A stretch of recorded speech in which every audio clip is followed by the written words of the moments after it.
everyone. Welcome to my YouTube channel. This is the Barrier Breakers Corner. Thank you for tuning in. Thank you for clicking to watch. Thank you for just being here to see us. I'm super grateful.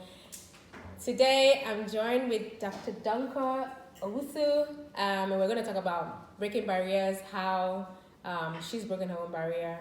And I don't think she ever thought, I don't know whether she thought of being a doctor when she was younger, but tell us a little bit about, what your thoughts were when you were younger. Did you ever think of becoming a doctor? Well, thank you guys for watching. Like she said, I'm Faustina. Dr. Donkor-Owusu, I appreciate you very much. Anyway, when I was a kid, I remember very well when I was 10 years old, I used to tell my family members that when I grow up, I'll be a doctor and I'll sing. And at that time, I didn't even know what that meant or what that, the responsibility that came with it. But I said it, and I knew that at that time my dad had encyclopedias and stuff in his shelves in the living room back in Ghana those days, and I loved reading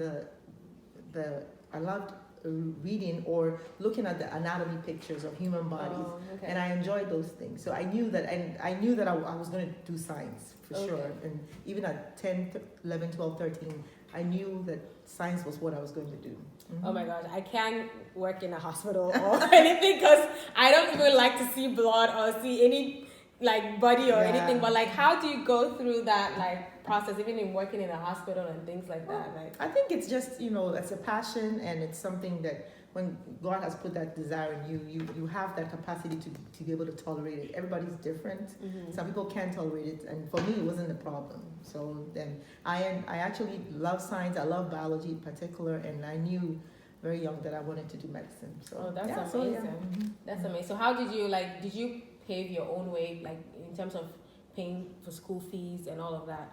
Well, I was fortunate, but my dad is a very supportive person. He loves education, so he's been very supportive in my career or in my education. So I was very blessed to have a great dad and a great mother who paved the way through secondary school back in Ghana, and after secondary school I came to the United States, and it was tough, but they also kind of helped me through and to be where I am today. So I kind of didn't do it by myself. It was through the support of my parents and also my brother who lived here before. Shout out to family members that are really supporting, because some people don't even have the opportunity to have parents or siblings that will support them through school. But I mean, shout out to all those people. But I mean, if you are struggling through it, we also shout out to you and just keep pushing and pressing, because it's not easy, when you don't have any family member to support you to even finish your school or through education. Not even drop out of school just because of that. But once you have that support system, it's awesome. And if you're able to support people, be able to, So so they helped, and then also I got married along the way, and my husband also supported to the rest of the journey too. That's awesome. I think, being of support is also amazing in breaking barriers as well. And that's why we are here. We are here to also be of support to other people. In encouraging with words. We might not have the finances to reach out to everybody, but our way of talking and staying here to encourage people, I think will also encourage others. So I'm sure you had some kind of stress along the way, it was really hard. So what made you keep continuing? Because being a doctor, how long did it take? Well, you have to go to college for 4 years, and then you try to get into medical school, and then you do your residency. So it's about a minimum of 11 years. That is too long. That is too long. Oh my God. But how? Yeah, it was tough.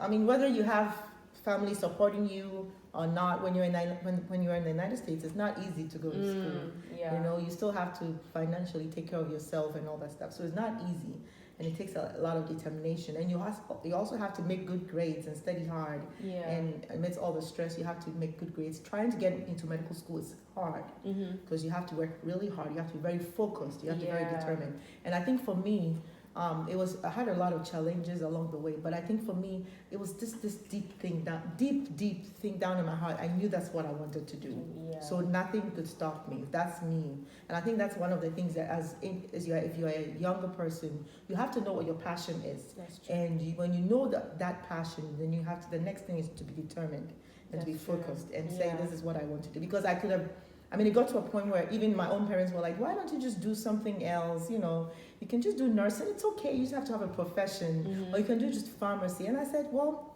it's not like I don't think any less of them. I think they're great, but that's not what I want to do. Yeah. So when it got to the most difficult time where I almost switched to something else, I told myself that if I was going to work hard for being a nurse or anything, then I might as well just put in extra effort and do what I wanted to do. And so I always tell people that it's about you and your passion and your desire to do what you want to do. That's true.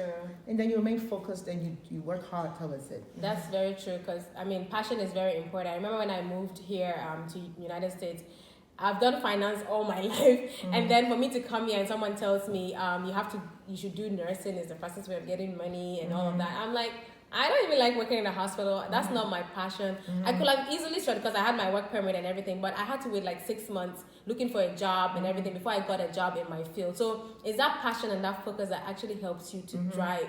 That gives you the drive to keep pushing, because I could have just been doing nursing and I'll still be doing HHA or CNA, because obviously you have to still go to school and learn all of that, and that money to even start all over again. The thought of even starting all over again it's a difficulty. So for you to even be focused, I just want everybody to be encouraged in that area, like just be focused and have that passion that this is what you want to do, and just keep, you just have to keep trying.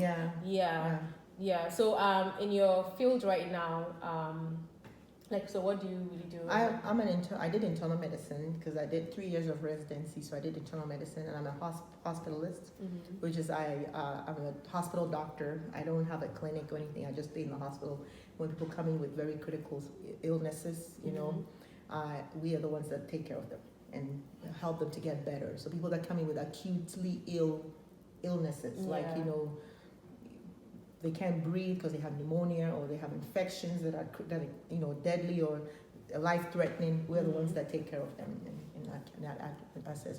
And then when they get better, they go see their doctors in the clinic. Yeah.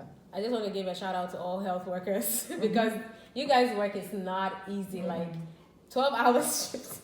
Yeah, it's not easy, but you guys really do well, and I just want to appreciate you and thank all the other doctors and nurses out there that are really impacting all. And it's not easy too when you have a family too, especially when you're going through school.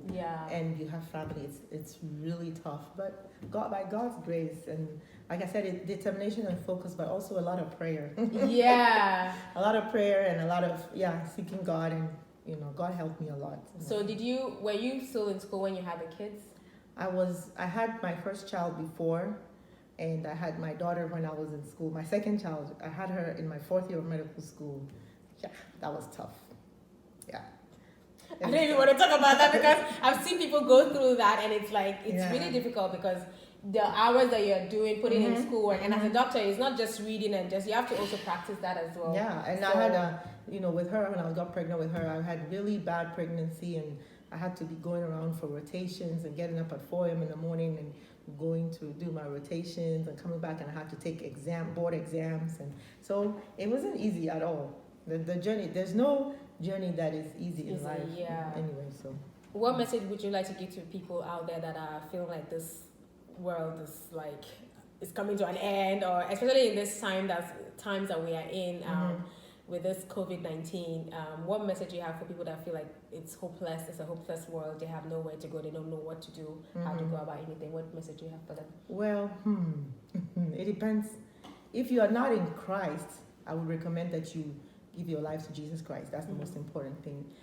If you're already in Christ, then you know that you have a hope, and the world is not lost already. God, I think in the midst of all this, God is going to do something. He says all things work together for good, for unto them who are called by God, who love God. So I think that in all this, God is about to do something great, and we shouldn't lose hope. We shouldn't give up in life and think that this is the end or anything. I think there's more to come, and this too shall pass. This is a tough time, especially for healthcare workers.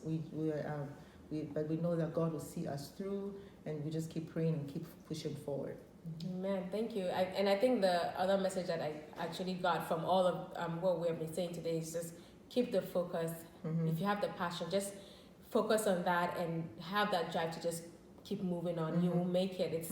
It might not be easy at the beginning. Nobody will know you. I mean, a baby that is in the womb for 9 months, nobody knows. Even the parents that haven't seen the face of the baby. Thank God for technology. But even at that, you don't really see the baby's face. But at the end of the day, the woman has to push through for that baby to come out. So our message here is just to keep the faith, keep moving, and we will make it. This too shall pass. Yeah. And also another thing is that I want us to also realize is that it's not really about people even knowing us or anything. It's about fulfilling your destiny. It's about fulfilling what God has called you on this earth to do, and making a difference in the world. So in every little way that we can, we should try to make a difference in our own small corner, and that is the purpose of living.